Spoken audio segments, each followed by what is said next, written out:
Jubilee Hills police station ఎదుట ఉద్రిక్తత చోటు చేసుకుంది. ఫోన్ ట్యాపింగ్ కేసులో హరీష్ రావును పోలీసులు దాదాపు 5 గంటలుగా విచారిస్తున్నారు. అయితే మధ్యాహ్నం తర్వాత ఒక్కసారిగా బీఆర్ఎస్ శ్రేణులు పోలీస్ స్టేషన్ వైపు దూసుకొచ్చారు. దీంతో పోలీసులకు బీఆర్ఎస్ నేతలకు మధ్య తోపులాట జరిగింది. బీఆర్ఎస్ కార్యకర్తలను పోలీసులు చెదరగొట్టారు.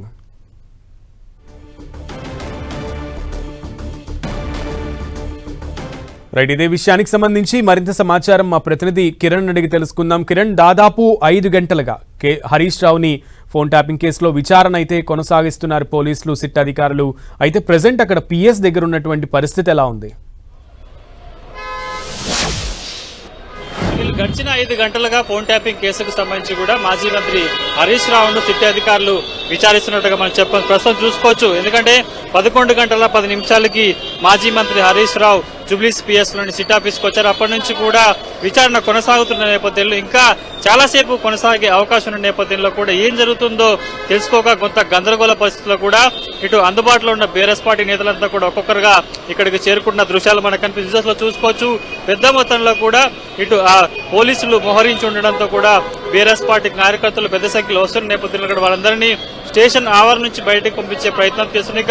ఇప్పటికే 5 గంటల పైగా సమయం కావస్తుంది. దీంతో కొంత బీఆర్ఎస్ పార్టీకి సంబంధించిన నేతల్లో కూడా ఉత్కంఠ కొనసాగుతుంది. వాస్తవానికి నోటీసుల అంశానికి సంబంధించి కూడా ప్రస్తుతానికి దీనికి సంబంధించి కూడా ఎందుకంటే కేవలం ఇందులో కొన్ని అంశాలకు సంబంధించి కూడా హరీష్ రావు వద్ద నుంచి వివరాలు తీసుకునే ప్రయత్నంలో భాగంగానే సిఆర్పి 160 నోటీసు జారీ చేసినట్టుగా ఇప్పటికే పోలీసులు పేర్కొన్న నేపథ్యంలో ఇంతసేపు విచారణ అంశానికి సంబంధించి కూడా కొంత గందరగోళం కొనసాగుతున్నట్టుగా చెప్పుకోవాల్సింది. ఇన్ని గంటల పాటు ఏ అంశాల మీద హరీష్ రావును విచారిస్తున్నారనేది కూడా ప్రస్తుతం అయితే మనం చూడాల్సిన అంశంగా చెప్పుకోవాల్సింది. ప్రస్తుతానికైతే ఇంకా మరొక గంట పాటు కూడా విచారణ జరిగే అవకాశం కనిపిస్తుంది.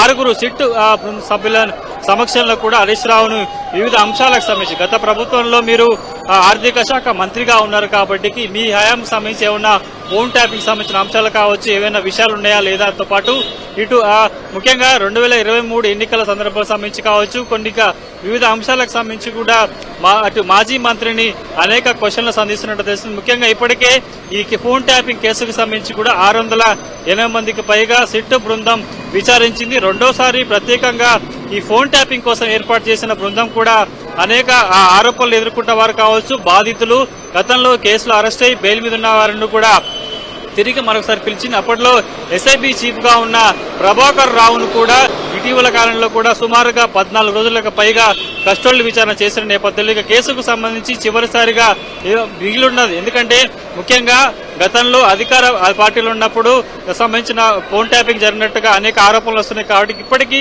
పూర్తి స్థాయిలో ఫోన్ ట్యాపింగ్ సంబంధించి కూడా ఎలాంటి ఆధారాలు రావట్లేదు. ఇప్పటికే ప్రతిపక్షంలో ఉన్నవారు బాధితులకు సంబంధించి కూడా అనేక దఫాలుగా విచారణ చేసిన నేపథ్యంలో మిగుతుంది.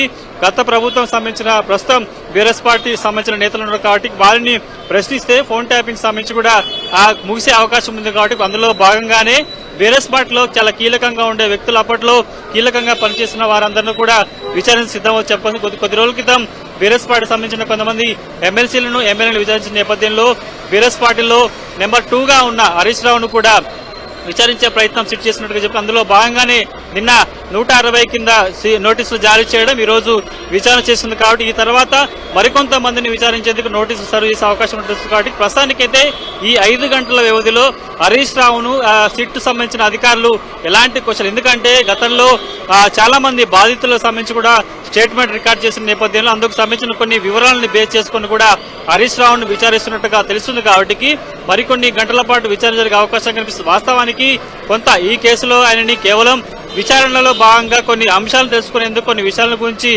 వాకప్ చేసేందుకు మాత్రమే పిలిచామంటూ కూడా నోటీసులో పేర్కొన్నారు. కాబట్టి ఏ అంశాలకు సంబంధించి సిట్ బృందం హరీష్ రావు వద్ద నుంచి సమాచారం సేకరించే ప్రయత్నం చేస్తున్న వివరాలు కూడా తెలియాల్సి ఉంటుంది. ప్రస్తుతానికి అయితే 5 గంటలకు పైగా హరీష్ రావును సిట్ సంబంధించిన 6 ప్రత్యేక బృందం కూడా విచారిస్తూ చెప్పుకోవాల్సింది. మరికొన్ని గంటల పాటు విచారణ జరిగే అవకాశం కనిపిస్తుంది. కాబట్టి ప్రస్తుతానికైతే తెలంగాణ భవన్ నుంచి కూడా ఇటు అందుబాటులో ఉన్న ఎమ్మెల్సీలు ఎమ్మెల్యేలంతా కూడా జూబ్లీస్ పిఎస్ కొద్దకు చేరుకోవడంతో కూడా కొంత ఉద్రిక్తత చోటు చేసుకుని చెప్పుకోవచ్చు. ఎందుకంటే 5 గంటల పాటుగా ఎలాంటి సమాచారం లేకుండా కూడా విచారణ జరుగుతున్న నేపథ్యంలో కూడా కొంత బయట ఉండే బీఆర్ఎస్ పార్టీ సంబంధించిన కార్యకర్తలు కూడా ఆందోళన వ్యక్తం చేస్తున్న నేపథ్యంలో పిఎస్ ఎదుట ముఖ్యంగా సిట్ ఆఫీస్ ఎదుట ఎవరు ఉండొద్దంటూ కూడా పోలీసులందరినీ వారించి పంపించే ప్రయత్నం అయితే చేస్తున్నారు కాబట్టి కొద్దిసేపటి క్రితం ఉద్రిక్తత చోటు చేసుకుంది కాబట్టి మరికొన్ని అంటే సుమారుగా మరొక గంట పాటు విచారణ సాగే అవకాశం ఉన్నట్టుగా మనకు అందుతున్న సమాచారం. ముఖ్యంగా గతంలో ఎస్ఐబి మాజీ చీఫ్ గా ఉన్న ప్రభాకర్ రావుతో పాటు అతడి కింద పనిచేసిన తిరుపతి అన్నతో పాటు చాలా మందికి సంబంధించి కూడా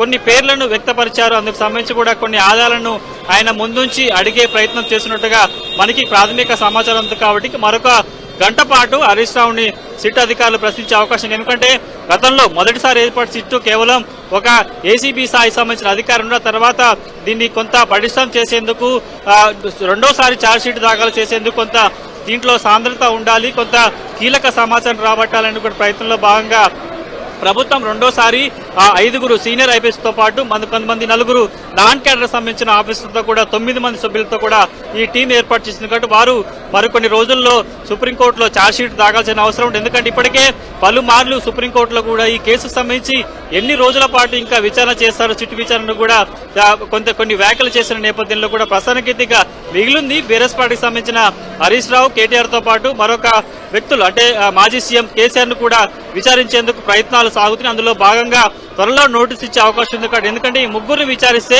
ఫోన్ ట్యాపింగ్ కేసుకు సంబంధించి కూడా ఒక పోలీస్ స్టాప్ పడే అవకాశం ఉంది కాబట్టి అందులో భాగంగానే ఈ విచారణ కొనసాగుతుంది. అందులో భాగంగానే మొదటి వ్యక్తిలో మొదటిసారి హరీష్ రావుకు నోటీస్ ఇచ్చినట్టుగా మనమైతే చెప్తారు. ప్రస్తుతానికైతే విచారణ కొనసాగుతుంది, మరికొంతసేపు విచారణ జరిగే అవకాశం ఉన్నట్టుగా తెలుస్తుంది. కాబట్టి కొంత ఇటు బీఆర్ఎస్ పార్టీ సంబంధించిన కార్యకర్తలు కూడా లోపల ఏం జరుగుతుందన్న ఉత్కంఠగా బయట ఎదురు చూస్తున్న దృశ్యాలు మనకి ఇక్కడ కనిపిస్తున్నాయి. కిరణ్, అయితే అంటే సమయం గడిచే కొద్దీ సిట్ కార్యాలయం దగ్గర ముఖ్యంగా పిఎస్ దగ్గర పరిస్థితి చేదాటుతున్నటువంటి పరిస్థితి కనబడుతోంది. సో క్రమక్రమంగా బీఆర్ఎస్ శ్రేణుల ఆందోళన, బీఆర్ఎస్ శ్రేణుల ఉత్కంఠ, బీఆర్ఎస్ శ్రేణుల కలయిక కూడా పెరిగేటువంటి అవకాశమే కనబడుతోంది. అక్కడికి సంఖ్య అంటే భారీగా బీఆర్ఎస్ శ్రేణులు చేరుకునేటువంటి పరిస్థితుల నేపథ్యంలో పోలీసుల బందోబస్తు ఎలా ఉంది, అక్కడ శాంతి భద్రతలను కాపాడడానికి పోలీసులు ఎంతమందిని నియమించడం జరిగింది, ఎటువంటి యాక్షన్ తీసుకుంటున్నారు? సునీల్, మొదలుగా మనం చూసుకోవచ్చు. ఎందుకంటే మొదటగా సిట్ ఆఫీస్ కి హరీష్ రావు వస్తున్న నేపథ్యంలో కూడా ఆయన అనుచర గణాన్ని ఇక్కడికి రాకుండా అడ్డుకునేందుకు పిఎస్ చుట్టుపక్కల ప్రాంతాల్లో కూడా ప్రత్యేకంగా చెక్ పోస్టులు ఏర్పాటు చేశారు. విడతల వారీగా వాహనాలు పంపించారు. ఇప్పటికే ఈ కేసు విచారణలో భాగంగా సిట్ ఆఫీసు పరిసర ప్రాంతాల్లో కూడా 300 మంది పైగా పోలీసులను ప్రత్యేకంగా ఏర్పాటు చేసి, ఎందుకంటే పెద్ద సంఖ్యలో హరీష్ రావుతో పాటు కొంతమంది మాజీ ఎమ్మెల్యేలతో పాటు మాజీ మంత్రులు వస్తారు కాబట్టి కొంత కార్యకర్తల హడావుడి ఉంటుంది కాబట్టి వాటిని కంట్రోల్ చేయడం ఇబ్బందికర పరిస్థితి ఏర్పడుతుంది. కాబట్టి 300 పోలీసు మందితో కూడా పూర్తి స్థాయిలో చెక్ పోస్ట్ దగ్గర నుంచి జూబ్లీస్ పిఎస్ వరకు కూడా భారీ బందోబస్తు ఏర్పాటు చేశారు. కానీ ఉదయంతో పోల్చుకుంటే ఒక్కసారిగా మధ్యాహ్నం లంచ్ అవర్ తర్వాత కూడా ఉత్కంఠత పెరిగిపోవడం, 5 గంటలు అయినా ఇంకా హరీష్ రావు బయటకు రాకపోవడంతో ఏం జరుగుతున్న ఒక అనుమానంతో కూడా ఆ తెలంగాణ భవన్ లో ఉన్న పార్టీ కార్యకర్తలు, అదేవిధంగా ఎమ్మెల్యేలు, మాజీ మంత్రులంతా కూడా ఒక్కొక్కరికి ఇక్కడ చేరుకున్న నేపథ్యంలో కొంత అడవుడేది కనిపిస్తుంది. ఎవరిని సిట్ ఆఫీస్ ఎదుట